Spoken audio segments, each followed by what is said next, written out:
Hello everyone. Today we will be speaking on the basics of chest radiograph, which will help, I believe, from anyone, the medical student up to the postgraduate resident as well. So first starting with the indications, the most common indications of chest radiograph include infection as in pneumonia or a positive Mantoux test, major chest trauma leading to mediastinal widening or a hemo or pneumothorax, acute chest pain, acute or chronic dyspnea, asthma or bronchiolitis, hemoptysis, post-tube and line insertion, suspected mass, lymphadenopathy or metastasis, and suspected elevated diaphragm. So whenever a chest x-ray is presented to you, you need to go in a dogmatic approach so that you don't miss anything. So beginning, there are three parts in an approach to the chest radiograph. And invariably, all of us go into the last one, that is the findings part. But that is not how a standard approach should be. Your first step should be the pre-read. So this pre-read includes everything you do to confirm about the patient demographic details, to ask for any previous imaging, and also to confirm the projection taken as well as the markers. Next coming is the technical evaluation, where you evaluate the parameters of the chest x-ray per se are suitable to be read, and this can be easily remembered by a wonderful acronym RIPE, where R stands for rotation, I for the status of the inspiration during the acquisition of the image, P for the position or in projection, and E for exposure. Once you're done with these two steps, then comes the ultimate step, that is the findings. Now, coming to the first part, pre-read. So pre-read is basically to make sure that the radiograph is of the correct patient, is of the correct anatomical part that is to be examined, and is in the correct projection. It is very important that you ingrain the habit of asking for previous imaging studies into daily practice. And also remember, you need to narrow down the differentials, but not the possibilities. Next, so now coming to the technical evaluation per se. As I said earlier, it is the acronym RIPE, R-I-P-E. So the first one, R, that is the rotation. So this can be sorry for that. Yeah. So this can be explained by this wonderful image over here. Now, this is the source of the X-ray tube. Here is the patient, and here is the X-ray film. Okay, so by convention, the X-rays move from the source towards the X-ray film, passing through the patient. And here we have taken the example of a PA radiograph, because invariably majority of the X-rays that are performed are PA radiographs. So in this is the anterior part of the patient facing the X-ray film, and here is the posterior part of the patient which is facing the X-ray tube per se, implying the X-rays first enter the posterior aspect of the patient and then the anterior aspect of the patient and then hit on the X-ray film. So as can be seen in this image over here, the X-rays are entering from the back side of the patient, go through the patient and hit on the X-ray film, producing the desired image. So the rotation on a chest radiograph can be gauged by drawing a straight line connecting the spinous processes of the vertebrae and two lines along the two medial ends of the bilateral clavicles. Now, this distance, that is, the distance between the spinous process and the medial head of the clavicle, are equidistant. And when these are equidistant, there is significantly no rotation. Now, whenever the patient is not in a parallel position to the X-ray film or the source, in those cases, as can be seen in the second image, this is the spinous process, this is the medial end of the clavicles. Okay, so this is the direction of the X-ray source. The X-rays are passing through the patient and hit the film. So when such a patient's image is obtained on the film, as can be seen, the spinous process is closer to this end than it is to this end because of the three-dimensionality of the patient.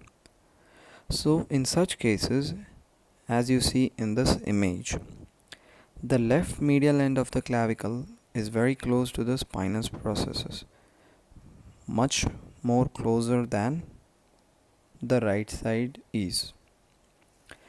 So in this cases, we term it as the distance is greater on the right side, right? So the film is right rotated. Okay, so it is very easy to remember. Whichever side the distance is greater, the same is the side to which the patient is rotated. For instance, if the distance between the right medial clavicle and the spinous process is greater than that between the left medial clavicle and the spinous process, we term it as right rotated chest X-ray, and vice versa for the left side. Now, why is this rotation important? It is so because in right rotated images, okay, the heart size appears smaller than it actually is, whereas in left rotated images the heart size appears bigger than it really is, giving a false sense of cardiomegaly, and hence lies the importance of this rotation. Okay, so next, coming to the second part of technical evaluation, that is the inspiration. As you can see, here is the first image demonstrates a very nicely fully inspirated view, or you can say it as image acquired in full inspiration, whereas the second image appears a bit hazy in the basal regions, and also the heart appears quite bigger than it was on the previous image. So this is not full inspiration. So the fallacies that can be encountered in a partially inspired chest X-rays are that the lower lobes or lower zones of the lungs appear more hazy and may mimic consolidation or interstitial pathology, and also it can prevent small pathologies to be viewed per se. Also, the heart appears apparently enlarged in size. Now, when do you call it as adequate inspiration? It is when you can see 6 anterior ribs and 10 posterior ribs on the chest X-ray through the lung field per se. So in this image, the first one, we can count the ribs, and you can see there are 1, 2, 3, 4, 5, 6, 7, 8, 9, 10. Almost 10 posterior ribs are seen very nicely. And if you consider the anterior ribs, it's 1, 2, 3, 4, 5, 6, 7. Okay, so this is an adequately inspired view. Next, coming to the third part, that is position or projection. Now, chest X-ray has two classical projections that are seen. One is the AP projection, another is the PA projection. PA projection is the most commonly used routine clinical projection that we use in our day-to-day practice. AP is usually used in bedridden or sick patients. So whenever you see an AP radiograph, you can be assured that the patient is really sick or is probably admitted in the ICU. Whereas for all clinical purposes, we use the posterior anterior radiograph. Now, the terminology in radiology per se takes into account the direction of the X-ray beam. So when we say anteroposterior projection, it implies the X-ray beam is first entering the anterior portion of the patient and then the posterior portion. And vice versa in PA projection, where the X-ray beam first hits the posterior aspect of the patient and then the anterior aspect and then into the detector. So coming to the differences between AP and PA, we can see in this image, we can see the differences between PA and AP radiograph per se. Now, to the untrained eyes, it can be quite tricky and difficult to apparently pick up the differences between these two frontal projections. But we can remember it by mainly remembering that when we decide the views of the X-rays per se, for that matter any part, it is always important that we remember that bones are the most important aspect that need to be considered while commenting on a radiograph. So in a PA radiograph, the clavicles are sloping and project over the lung fields, whereas in the AP view, the clavicles are horizontal and they are projected above the apex. So as you can see in this image, the clavicles in the PA radiograph overlie the apex of the lung and they are slightly oblique in nature, whereas in the second image, the AP projection, the clavicles are basically above the lung apex and are more horizontal in orientation. Next are the ribs. The posterior ribs are more distinct on the posterior anterior radiograph, and also the posterior parts of the ribs are more oblique on a PA radiograph, whereas on the anterior posterior radiograph, the anterior ribs are more distinct and the posterior part of the ribs are more horizontal. So as you can see in this image again, the posterior part of the ribs are more distinct in this image, that is the posterior anterior radiograph, whereas in the AP, the anterior ribs are more distinct compared to the PA radiograph. Next, coming to the third bone that we usually see in the thorax region, that is the scapula. So in a PA radiograph, due to the method in which it is acquired, the scapula are basically not seen within the lung fields per se in a posterior anterior radiograph. As you can see, the clavicle is lying quite aside from the thorax field, leaving us a good room to visualize the lungs. Whereas in an AP radiograph, the medial end of the clavicle is seen to project into the lung fields. So considering these three bones, we can easily differentiate between the posterior anterior and anteroposterior radiograph. The first is the clavicle, next we consider the ribs, and the third one are the scapulae. Apart from that, it's also important to note that the heart size is apparently enlarged on an AP radiograph, giving rise to an apparent cardiomegaly. Now that is easy to remember if you remember this image over here. So as you can see in an AP projection, the heart lies anterior to the detector. So there is quite a distance between the two, the heart and the detector per se. So this can be easily remembered by a childhood experiment where we had the source of light at one end. We had our hand, pardon me for that wonderful drawing, and we have the wall. So here comes the light, and this is here, and here we have a shadow of a hand. Now, as you can remember from a childhood experiment, when we moved our hand farther from the light bulb and closer to the wall, we saw that the size of our hand matched the original size. And as we moved our hand closer to the source of light and farther from the wall, the size of our shadow on the wall also increased. In the same way, in an AP projection, the heart is closer to the source and farther from the detector. So there is an increase in the apparent size, giving rise to apparent cardiomegaly. Another factor that is important to consider is that the source image detector distance is around 100 centimeter in AP projection, whereas it is a 180 centimeter in the PA projection. So there is less chances of image magnification since the SID is more in posterior radiographs.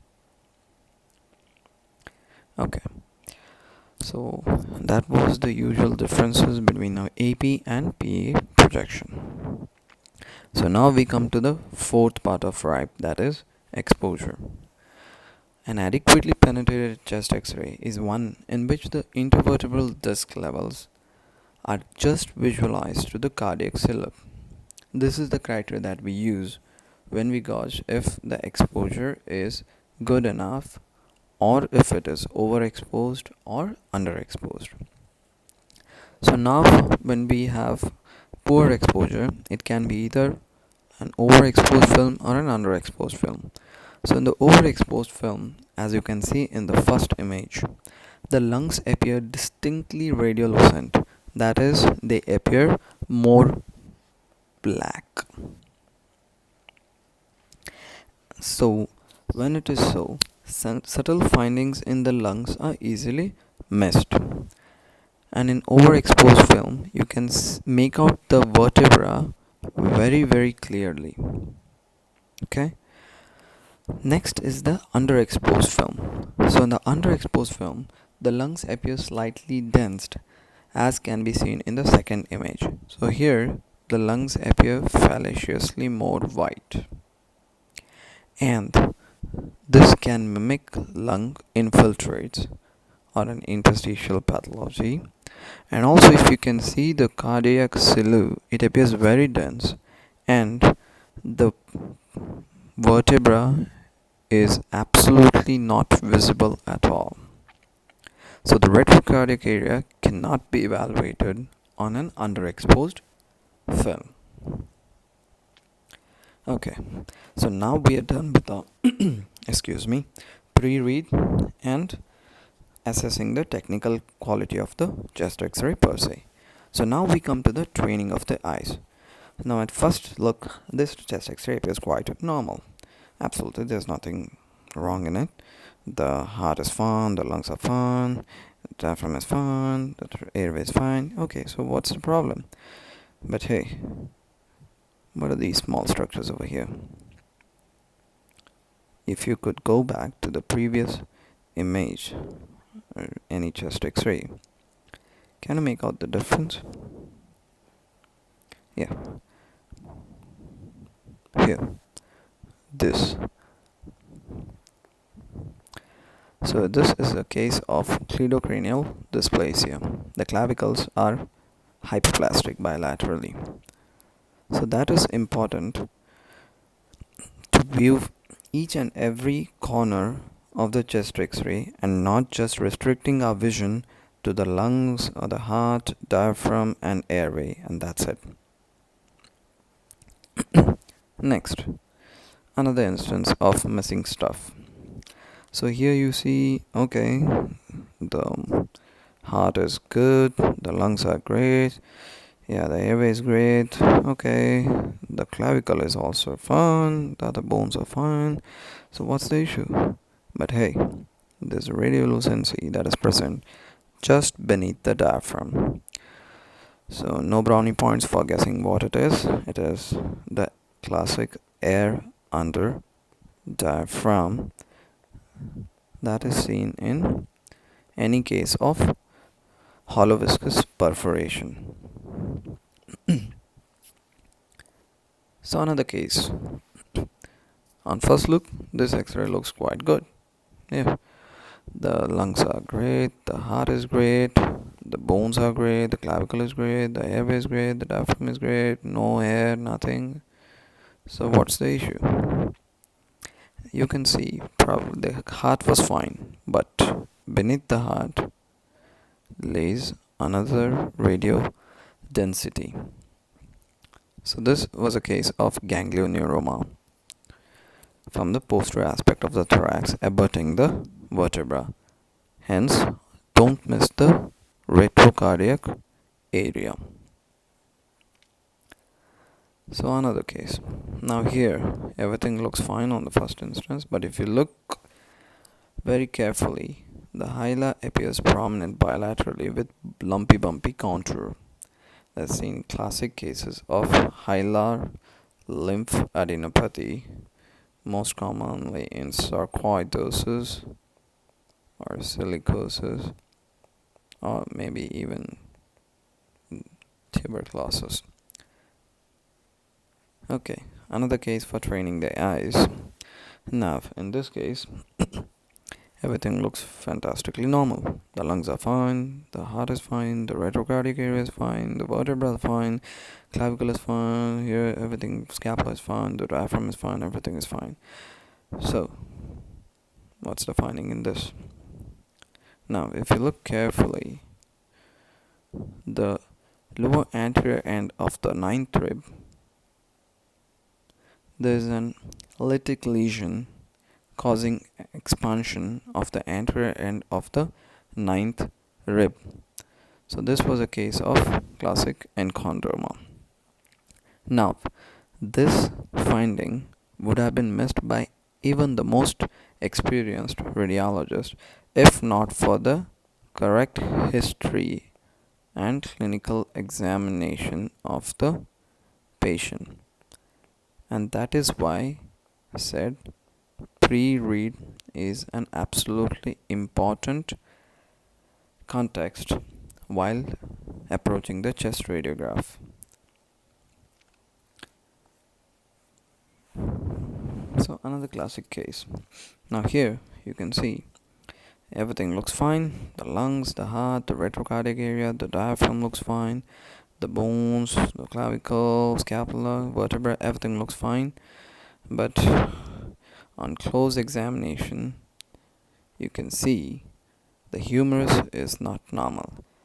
There are areas of speckled radiodensity scattered throughout the shaft of the left humerus, which turned out to be classic enchondroma of the humerus.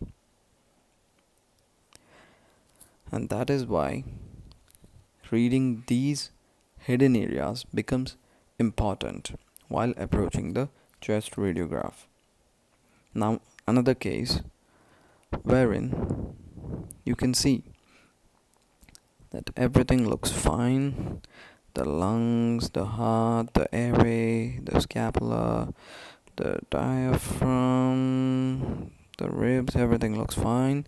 But then, if you can see the small radiolucent area. Now, this is termed what we classically call the continuous diaphragm sign. So this continuous diaphragm sign is classically seen again in perforative peritonitis.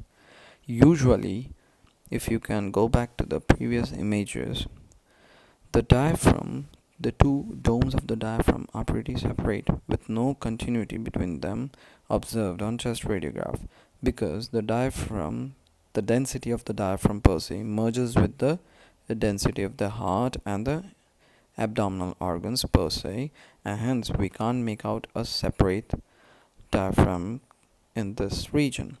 But in cases of air under diaphragm, what happens is the air from beneath moves up and lines the undersurface of the diaphragm. So in such cases, this air creates a medium, that is, it is radiolucent, okay, and it helps us distinguish the heart from the abdomen per se, and this gives rise to a classic continuous diaphragm sign. Okay, now the next case. So in this case, everything looks fine. The lungs are fine. Okay, the lungs are fine, the heart is fine, the retrocardiac area is fine, the diaphragm is fine, scapula fine, airway is fine, clavicle is fine, ribs look fine. So when everything looks normal but still the patient has symptom, you need to look carefully. And in most cases which appear normal, one of the most sinister pathologies is the coarctation of aorta. So this is the classic figure of 3 sign seen in coarctation of aorta. Another case of training the eyes. So in this case, it is quite apparent that the breast shadow on the left side is missing. So correlating with a history of post-mastectomy that was done in this patient. Okay, now coming to the last case of training your eyes. Now this case looks quite normal on eyeballing, but on detailed evaluation on the periphery you can see a subtle line. So as you can see, the lung markings are seen almost up to this line, and there's nothing beyond this line in this region. So this is the classic case of pneumothorax, wherein there is air that fills the pleural cavity, pushing the lung towards the mediastinum. Okay, so the air accumulates between the visceral pleura that is lining the lung and the parietal pleura that attaches to the chest wall. Okay, so seeing all these cases, you must have realized that probably yes, reading a chest X-ray is not as easy as it seems. So it can be simplified if you follow a systematic approach while reading the chest X-ray. So whenever you start reading a chest X-ray, now there can be many methods. Some prefer to read it from the inside out, whereas others prefer to read it from outside to the inside. Some want to remember it by using catchy acronyms from A to H or whatever. You can use any method that you feel comfortable with.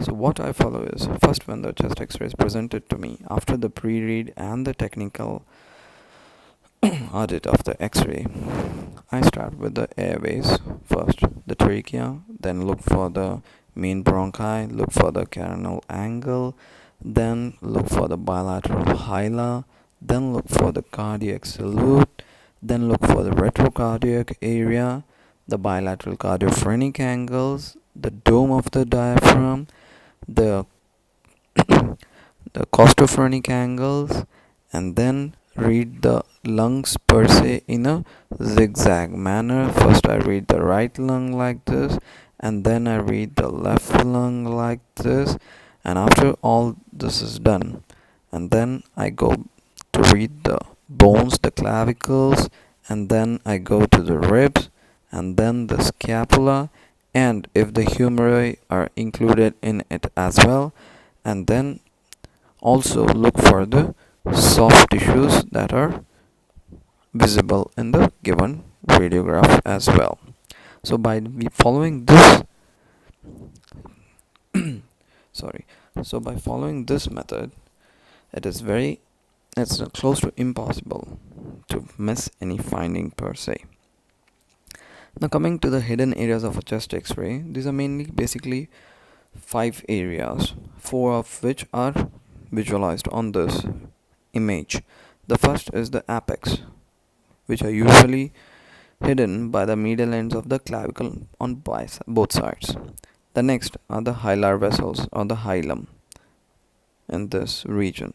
Next is the retrocardiac area behind the heart. The fourth region is the subdiaphragmatic areas. That is one, those are below and behind the diaphragm. And the fifth part will be the bones and the soft tissue of the thorax that I've seen in the chest X-ray as well. So when you concentrate on these hidden areas after ruling out all basic normal common pathologies, I bet you won't have anything that have missed your sight.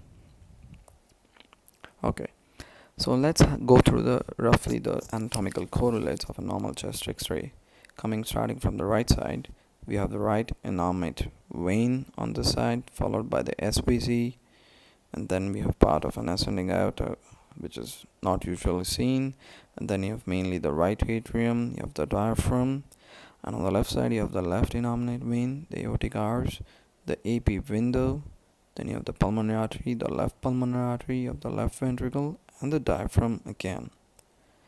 Now, usually chest X-ray we go about the saying that it has 5 moguls of a chest X-ray. So moguls are basically the heaps of snow that are created in ski routes.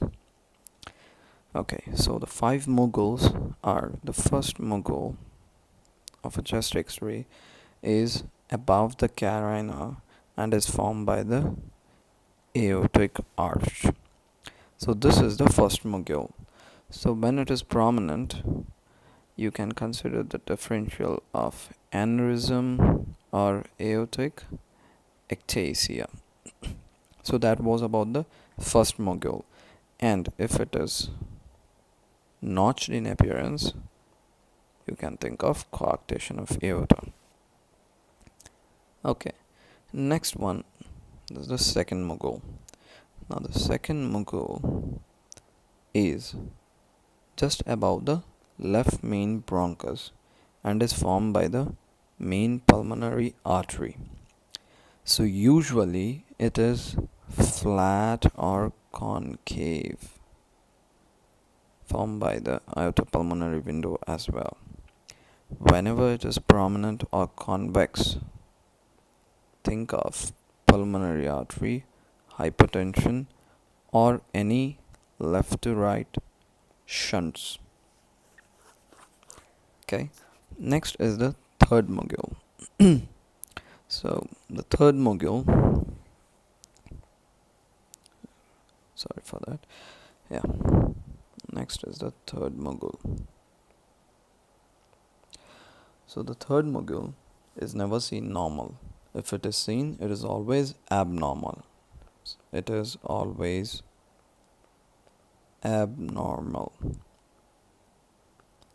It is formed by the left atrial appendage.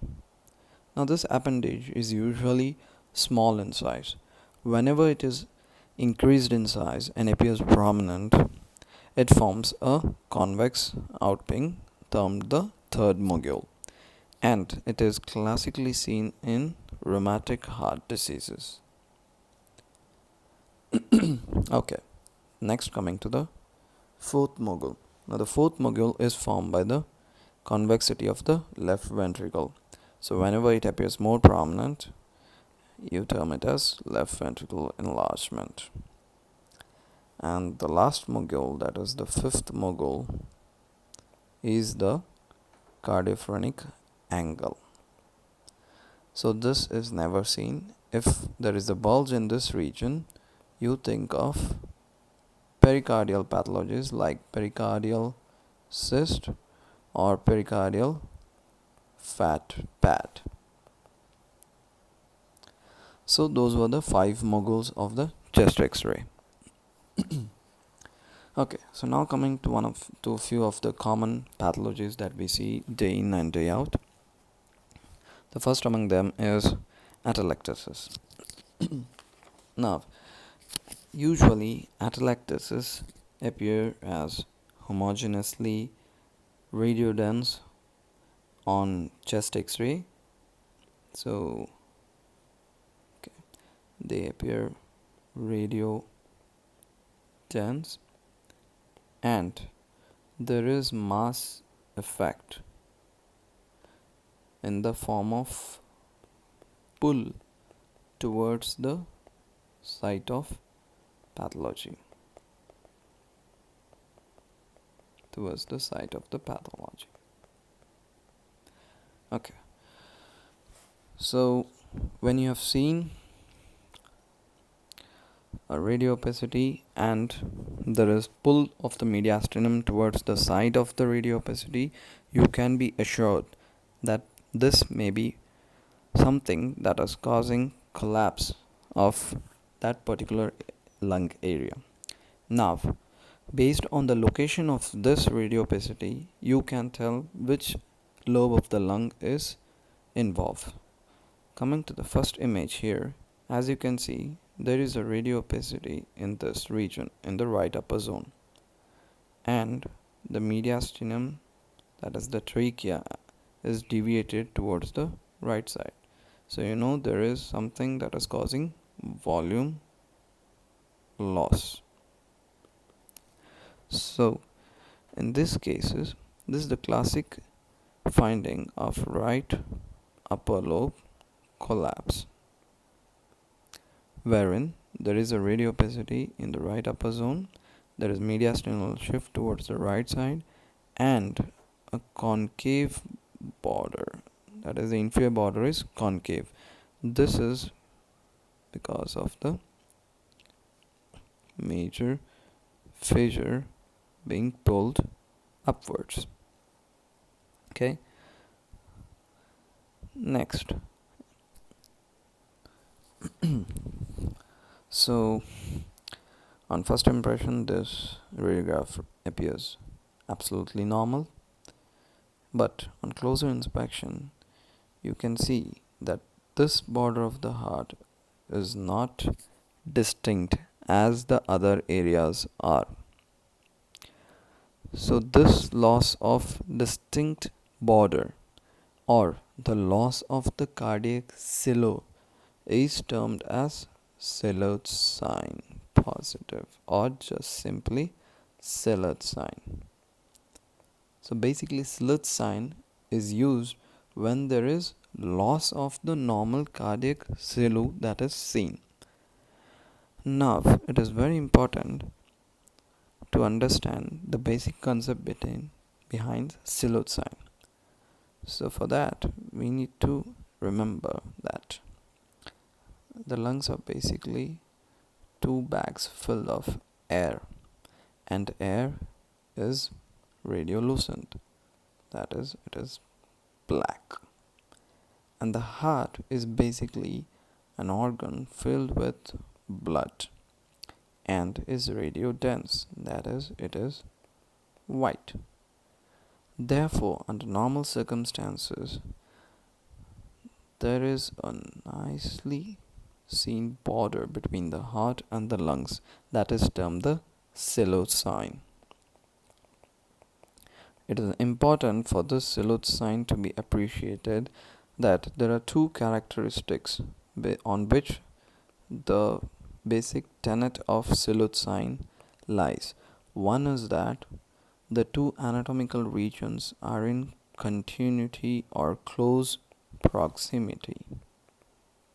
Implies the two structures that are forming the interface are very close to each other, as in the case of the heart and the lungs. And second one is that the density should be the same.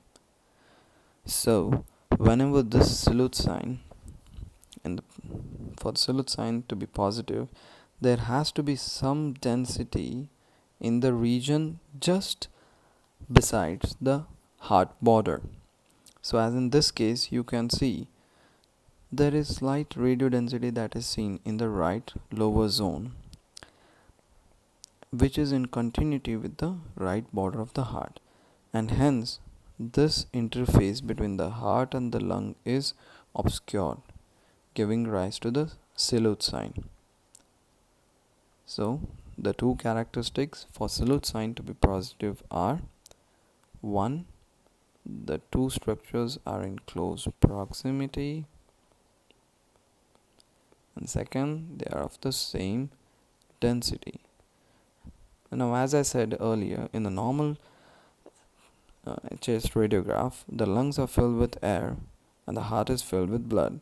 So obviously, though they are both in close proximity, their densities are different, and hence the cardiac salute is preserved, but the salute sign is not seen. But in case of pathologies, like for instance consolidation, what we see is that there is close proximity, and in these cases, like in pneumonias, there is water that fills the alveoli, replacing the air completely out.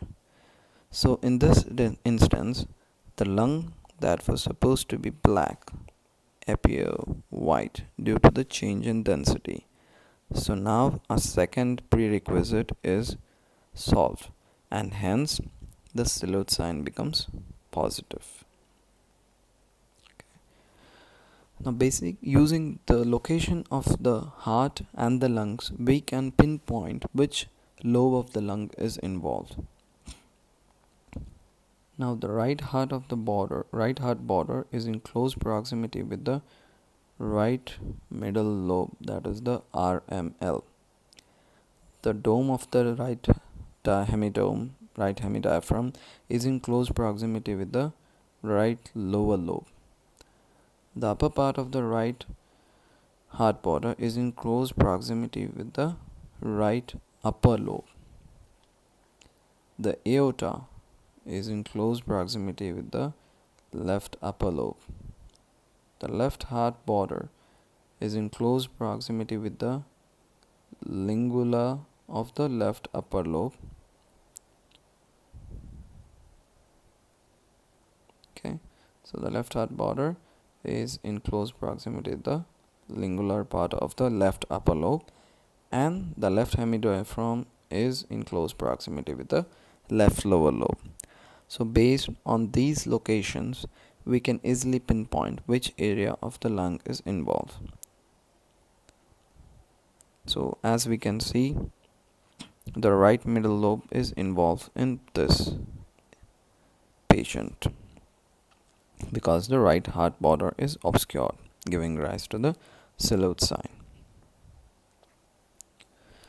So this case is another typical case of the right lower lobe collapse. So in this case, as you can see, the left lung appears normal, the right lung also appears normal.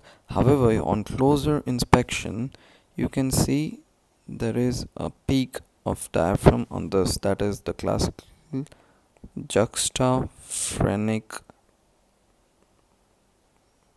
peak, or basically it's a diaphragmatic tenting that is seen in cases of collapse.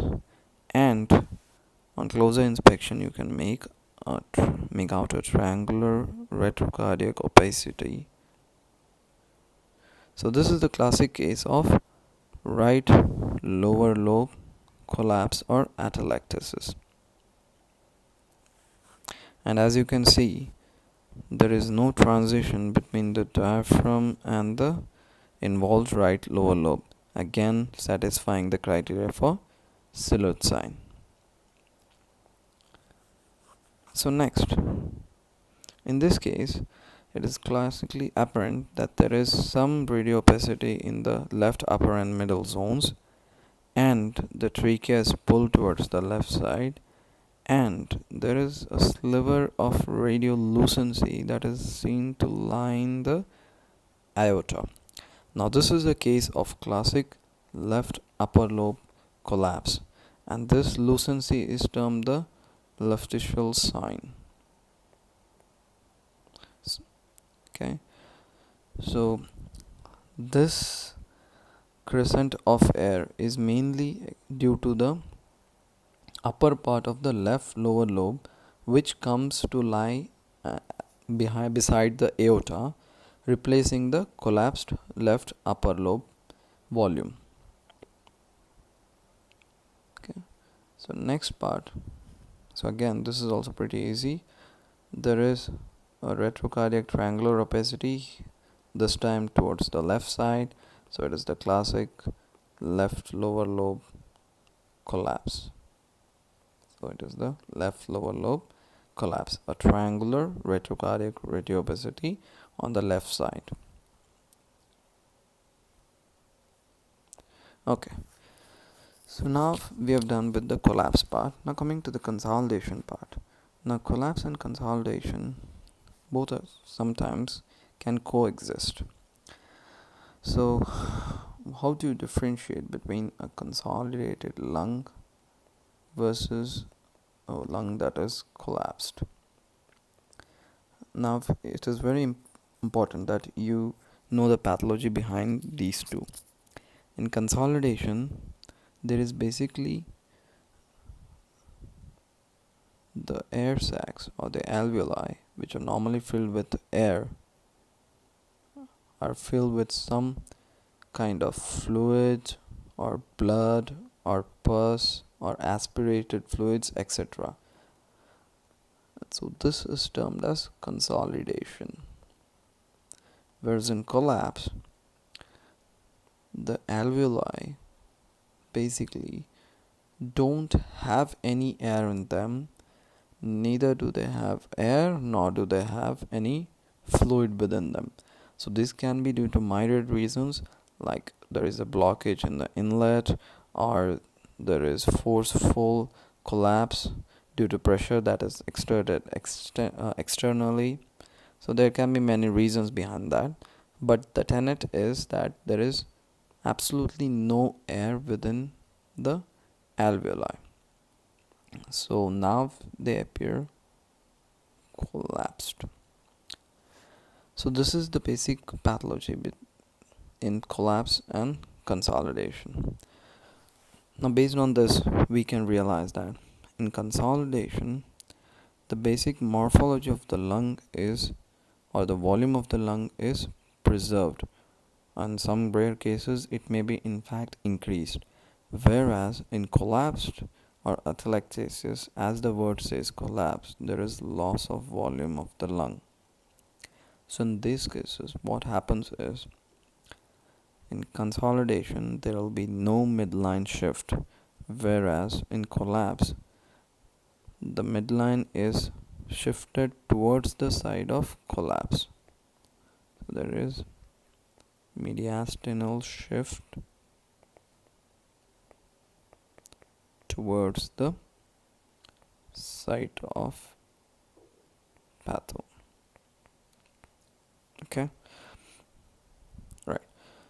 So this is the case of classic consolidation, wherein there is no absolute volume loss. However, there is radiopacity in the lower part of the left lung zone.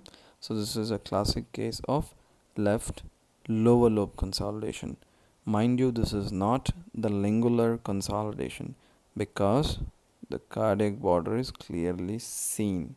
Had it been lingular collapse, or sorry, lingular consolidation, this area would be obscured, but it is not. Hence, this is the left lower lobe consolidation. Another example. Now here you can see there is a radiopacity in this region, but now here the cardiac salute is not seen. So this is the lingular consolidation, that is, the lingula of the left upper lobe is involved. You can see the difference between the two images. Border is preserved, LLL, border is lost, silhouette sign positive, that is LUL consolidation. Okay, so here another classic case when the cardiac silhouette sign helps us. The right heart border is obscured, the silhouette sign is positive, suggestive of RML consolidation. Because I had told you earlier, the right heart border lies in close proximity to RML. So any pathology that affects the RML affects the cardiac silhouette. Okay. Next, so in this case also there is some radiopacity in the right, middle and lower zones, but the cardiac silhouette is very nicely seen. But hey, where's the diaphragm? The right hemidiaphragm is not apparent on this radiograph. Implies it is the right lower lobe consolidation. Okay, so that was about the consolidation and collapse part. Now coming to ARDS and pulmonary edema. Now, basically ARDS is one that appears very acutely and rapidly, whereas pulmonary edema appears a bit slow. So the temporal distribution is ARDS appears within, the changes appear within 12 to 24 hours of insult, whereas pulmonary edema, the changes appear gradually over many days. Now ARDS is basically diffuse, patchy and coalescent, whereas pulmonary edema appears with a classic batwing appearance.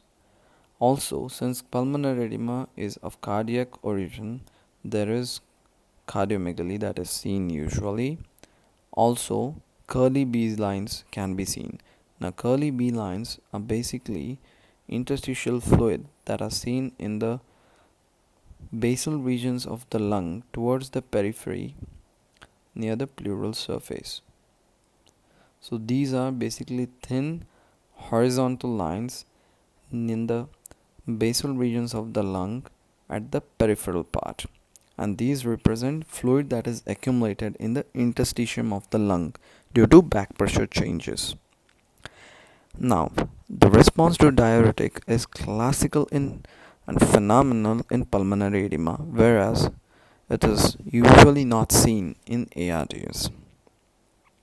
And on long-term imaging, ARDS usually leaves its sequel, such as in the form of reticular opacities, whereas the changes usually revert back to normal after the acute phase in case of pulmonary edema.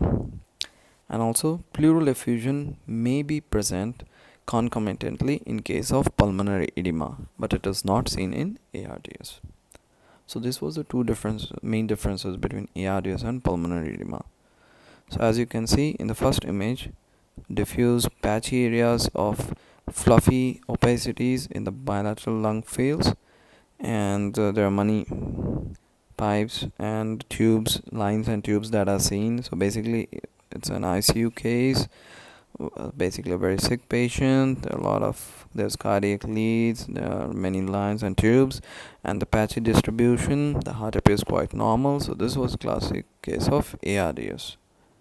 Whereas the second image shows opacities which are mostly restricted towards the paracardiac region, that is the parahilar region, or classically termed the bat wing appearance.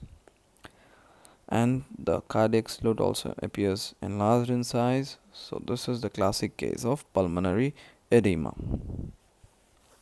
So now we have seen those cases wherein there is increase in density of the lungs, but sometimes you also do come across cases where the density of the lungs is decreased.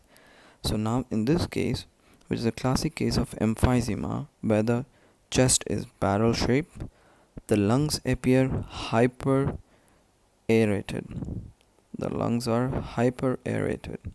So basically the pathology is there is obstruction to the expiration of air. So in emphysema, the lungs are hyperaerated and hence they appear hyperlucent because of air is directly proportional to the blackness on the film. More the air, more the film is black. So it appears hyperlucent. The lungs are hyper expanded. Now, in the beginning, I told you a good inspirator film will have at least 6 anterior ribs and 10 posterior ribs. But when you have more than this, then you can term it as hyper aerated lungs. So in this case, if you can count 1, 2, 3, 4, 5, 6, 7, 8, 9, 10, 11, almost the 12th rib is seen. Also, the dome of diaphragm is quite flat in contour. So all these findings point towards the diagnosis of emphysema. Next, coming to the pleural pathologies. So in pleura, these are basically two pleura that line the lungs. So basically the lungs are airbags which are covered in plastic sheets. That is, the outside one is the parietal pleura, the inner one is the visceral pleura, and usually there is a very minimal amount of fluid, around 3 to 5 ml between these two layers. That is the pleural fluid. Now whenever there is an increase in this fluid, we term it as pleural effusion. The most sensitive way to diagnose pleural effusion is an ultrasound chest, where even a small amount of 10 to 20 ml of fluid can be detected. The next is the lateral chest X-ray, wherein there is the blunting of posterior costophrenic angle. Now it is important that you know the anatomy of the lung. So when you see from the front side, this is how the right lung appears. The lateral aspect is lower than the medial one. So that explains the fluid that is seen, or the blunting of CP angle that is seen in pleural effusion, because this area is at a lower path than this area, hence the fluid tends to accumulate in this region. But when you see from the lateral aspect, the anterior lung ends at this level, whereas it dips posteriorly to this level over here. And hence, whenever there is fluid, dependent fluid accumulates in this region, and hence there is blunting of the posterior costophrenic angle. So on a lateral chest X-ray, even 75 ml of fluid causes blunting of the posterior costophrenic angle, whereas on a frontal X-ray, around 300 ml of fluid is needed to blunt the lateral costophrenic angle. So as you can see in this image, it's a classic example of right pleural effusion. So there is some radiopacity on this side. There is a sloping upper margin, which is classically termed the meniscus sign. So the CP angle is obviously blunted, and on this there is no obvious mass effect that is seen due to the moderate amount of fluid that is seen. So this is the classic case of pleural effusion. Next, another case of pleural effusion, wherein you can see the blunting of the right side. There is layering of fluid, but as you can see in the two images, in this one the meniscus sign is clearly seen, whereas in the next image it is not that clear. The difference lies in the projection of the image. This one, if you can read over here, is clearly written portable and supine. Now as I said, supine X-ray is antero-posterior X-ray in a sick patient. Now if you can see clearly, there are many ECG leads placed over the chest. So there's some tracheostomy tube placed as well. There's another lid. So all this point towards a sick patient, and hence AP radiograph. And in these cases, it is important to realize how we have taken the X-ray. In the AP radiograph, this is the X-ray source. The X-rays are coming like this. This is the sick patient who is lying on the bed, and here is the film that is beneath the patient. So in this instance, what happens is, if you can visualize the chest of the patient, it is so that the dependent part So here, so this is the anterior part of the patient, this is the posterior part. So fluid is lies supernatant on this, on the posterior aspect. So basically it layers the lung, and hence there is no apparent loss of the cardiocostophrenic angle. That is, there is no blunting that is necessarily appreciated. However, what can be appreciated is that the radiolucency of the lung is reduced, as can be seen in this image. There is subtle increase in the radio density as one moves from up to down. So this is due to the layering of the fluid that occurs.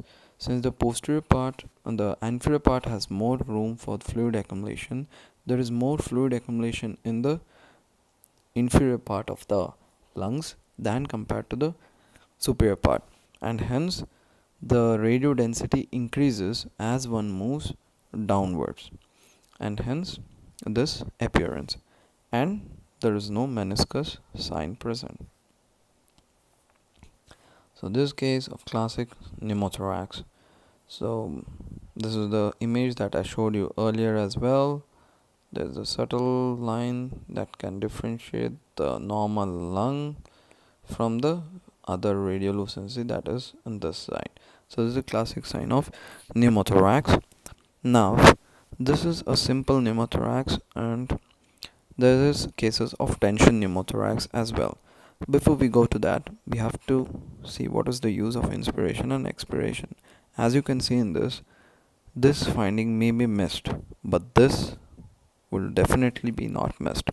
This is the point in getting an expiration view whenever there is a strong suspicion for pneumothorax, because on expiration the lung collapses, but under normal circumstances the chest wall also comes along with the lung.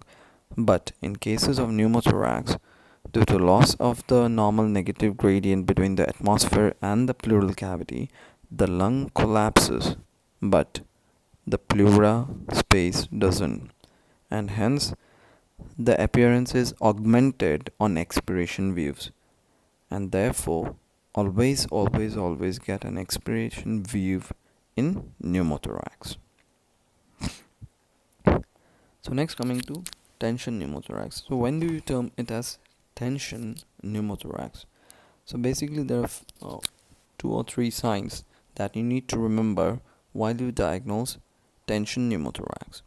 So the tension pneumothorax is termed when there is excuse me. So when there is flattening of the ipsilateral hemidiaphragm, okay, that is one point. Also, when there is mediastinal shift towards the opposite side, that is another sign when you recognize tension pneumothorax. Now, tension pneumothorax is an absolute emergency, and tube insertion becomes mandatory in these cases, and hence the need for the correct diagnosis. Okay, so we have discussed fluid in the pleural cavity, air in the pleural cavity. Now we come to the third part, when there is a mixture of air and fluid, that is the hydropneumothorax. When this occurs, now here you can see there is a lucency over here as well as radiopacity in this, with the classic air fluid level that is seen as well. So this appearance is nothing but hydropneumothorax, wherein there is the lung, there is the pleural bag which has fluid in it and air as well. That is termed the hydropneumothorax. So next, coming to hydropneumomediastinum. Now there are two entities, pneumomediastinum and pneumopericardium. Now it is important to understand the anatomy before we can differentiate these two images. Now the normal pericardium wraps the heart up to the level of the origin of the great vessels. So the pericardium stops at around this level of the vascular pedicle. So whenever air accumulates in the pericardium, that is the pneumopericardium, it doesn't go above this level, whereas pneumomediastinum is the air that lines the mediastinum, and hence it can freely go about this level. So in this case, as you can see, the subtle lucence is in the upper part of the chest. So this is a case of pneumomediastinum, whereas in the second case the air is restricted to this level only. So this classic pattern is termed the pneumopericardium. Okay, so now we have done with the lungs, the pleura, the mediastinum, the pericardium. So the last thing that we visualize in a thoracic radiograph is the heart, and the most basic findings are cardiomegaly that is seen. So when you term it as cardiomegaly is termed when the cardiothoracic ratio is more than 0.5 or more than 0.6 in neonates. So this is calculated by, first we find the midline of the radiograph, and then we count from this side to the most prominent right border and the most prominent left border. So we add these both, that is A plus B, and divide it by the greatest internal thoracic diameter, that is between the inner sides of the ribs on both sides, and we divide this. So this gives rise to the CT ratio, or the cardiothoracic ratio. Normally it is less than 0.5 in adults and children and less than 0.6 in neonates. Anything above this is considered as cardiomegaly. Then coming to the specific cardiac enlargement. Now when you have diagnosed cardiomegaly, it also becomes important that we differentiate between the chamber enlargement. So first coming to right atrial enlargement that is seen. So right atrial enlargement is easily apparent when the right atrium convexity, this is more than 50% of the right heart border. Now there is SVC and then there is right atrium. So when this right atrium convexity is more than 50% of the total, we term that the right atrial is enlarged. Also, on a lateral film, the retrosternal lucency is obscured, or as it is rightly termed, retrosternal filling that is seen. So when this filling is present, we can suspect right atrial or right ventricular enlargement. Now when this happens, so the retrosternal filling, the retrosternal filling can be due to both RA enlargement or RB enlargement. When this interface is horizontal,